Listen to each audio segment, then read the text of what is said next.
Winston Churchill, Hitler কিংবা অশোক কুমার, এইসব মানুষদের আমরা তাদের কাজের জগৎ দিয়ে চিনি। এরা কেউ রাজনীতিবিদ, কেউ অভিনেতা। কিন্তু মজার ব্যাপার হচ্ছে এর বাইরেও তাদের একটা পরিচিতি আছে। এরা কিন্তু প্রত্যেকেই খুব ভালো আঁকিয়ে, মানে চিত্রশিল্পী। আজ আমরা সেরকম একজন মানুষের সাথে কথা বলবো, যিনি পেশায় মনের ডাক্তার আর নেশায় একজন শিল্পী, ডক্টর অভিরুচি চট্টোপাধ্যায়। চলুন সরাসরি আজকে তার এক্সিবিশন থেকেই তার কথা শুনে নিই। একদম ছোটোবেলা থেকেই, মানে যখন হয়তো অক্ষর জ্ঞান ছিল না তখন থেকে আমি ছবি আঁকি।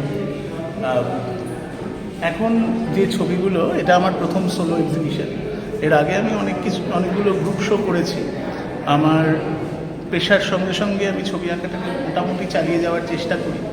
এর আগে বেশ কিছু গ্রুপ শো করেছি, আমাদের ডাক্তারদের গ্রুপের সঙ্গেও করেছি, এছাড়া অন্যান্য শিল্পী গ্রুপের সঙ্গেও করেছি। এখানে যে ছবিগুলি আপনারা দেখতে পাবেন, এটা আমাদের হচ্ছে south gallery academy of fine আর্টসের সাউথ গ্যালারিতে। এখানে মূলত যে ছবিগুলো, আমি এখানে একটু পরিচয় করিয়ে দিই।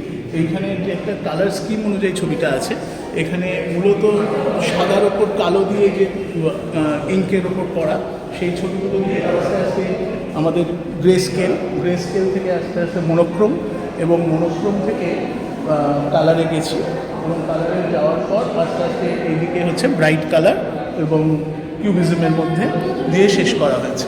এই কালার গ্রেডিংটা কেন, মানে এইভাবে? কালার গ্রেডিংটা অ্যাকচুয়ালি একটা ভিজুয়াল এর জন্য। মাঝে মাঝে দেখবেন ব্রেক আছে, মাঝে মাঝে একটা কালার ব্রেক আছে, সেই ব্রেকগুলো দিয়ে একটা, যাতে চোখের জন্য সেটা মোটামুটি দৃষ্টিনন্দন হয়। এটার সাথে কি মানুষের সাইকোলজির কোনো একটা ব্যাপার রয়েছে, নাকি এটা পুরো শিল্পী ভাবনা? এটা কিছুটা শিল্পী ভাবনা।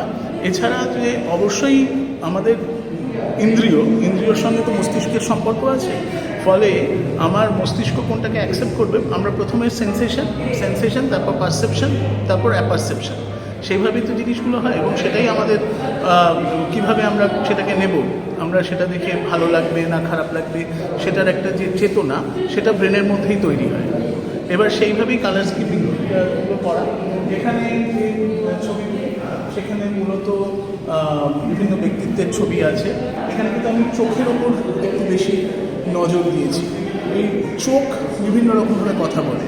আমরা যখন কখনো কোনো পেশেন্ট দেখি, তাকেও কিন্তু আমরা প্রথমত তার চোখকে অবজার্ভ করি।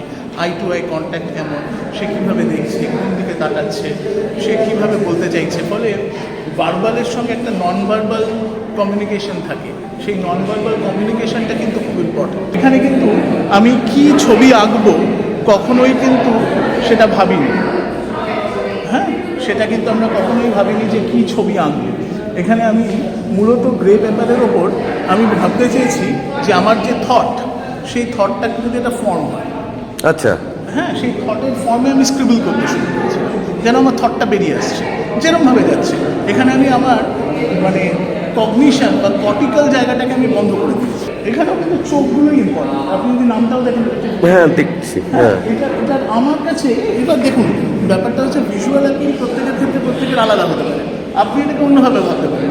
আমি যেরকম একজনকে বলছিলাম যে আমার মনে হয় যে কখনোই প্রথমে এটা দেখবেন না, নামটা দেখবেন, টাইটেলটা দেখলে আপনি এটা জাজমেন্টাল দেখবেন।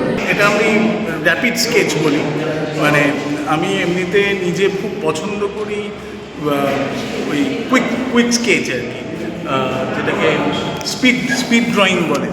এটাও এই স্পিড ড্রয়িংয়েরই পার্ট, তবে এখানে দুটো পার্ট আছে। একটা একটু উজ্জ্বল, যেটা একটু ডার্ক, কিন্তু উজ্জ্বলের পেছনেও একটা ডার্কনেস আছে, আবার ডার্কনেসের পেছনেও একটা উজ্জ্বলতা আছে। এই যে এই জিনিসটা এইখানে, এবং এই যে আপনি গোফটা দেখছেন, আমাদের জীবনের প্রত্যেকটা জিনিস এই ওঠানামাটা চলতে থাকে।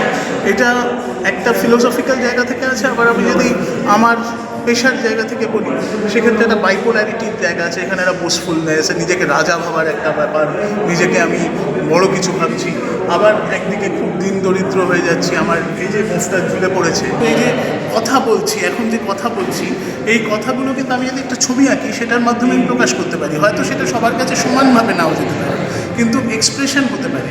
এই যে এক্সপ্রেশন বা কমিউনিকেশন, একটা কমিউনিকেশনের মাধ্যম হিসেবে ছবি কিন্তু বরাবরই ব্যবহৃত হয়েছে। যখন কোনো ভাষা ছিল না, যখন গুহা মানবরা থাকতো, তারাও কিন্তু নন ভার্বালি কমিউনিকেট করতে। তোমার কাছে যে পেশেন্টরা আসে বা যারা তোমার এই ভিডিও দেখছে, বিভিন্ন বয়সের মানুষ থাকতে পারে, হ্যাঁ, তাদের এই মেন্টাল স্ট্রেস বলো বা মেন্টালি বলো, এইগুলো কমানোর জন্য কি তুমি তাদের ছবি আঁকাটা করবে? অবশ্যই আর্ট একটা ভীষণ প্রমিনেন্ট মিডিয়াম অফ কমিউনিকেশন। এই যে আমি কথা বলছি, কথা না বলে আমি যদি ছবি আঁকতাম, আমি হয়তো একই রকমভাবে আমার জায়গাটাকে বার করতে পারতাম। এখানে কমিউনিকেশন একটা ভীষণ ইম্পর্টেন্ট জায়গা।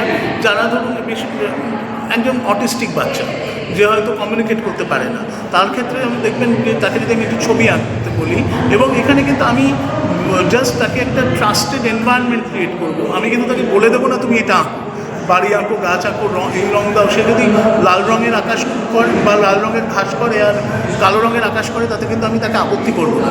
তার কমিউনিকেশনটাকে আমি তাকে হেল্প করবো। এছাড়া সাইকোটিক পেশেন্ট যাদের মধ্যে মূলত নেগেটিভ সিমটম আছে, যাদের ট্রমার ভেতর দিয়ে গেছে, পোস্ট ট্রমাটিক স্ট্রেস ডিসঅর্ডার আছে, অ্যাকিউট স্ট্রেস ডিসঅর্ডার আছে, এছাড়া বিভিন্ন ক্ষেত্রে অ্যাংজাইটি ডিসঅর্ডারে ভোগে, এরকম বহু মানুষ আছেন যাদের ক্ষেত্রে অ্যাকচুয়ালি তারা আঁকার মাধ্যমে অনেক ক্ষেত্রে, আঁকা শুধু বলবো না, আমরা বলবো তাদের এক্সপ্রেশনটা হয় হচ্ছে নন ভার্বালি থ্রু দ্য লাইন্স, রেখার মাধ্যমে।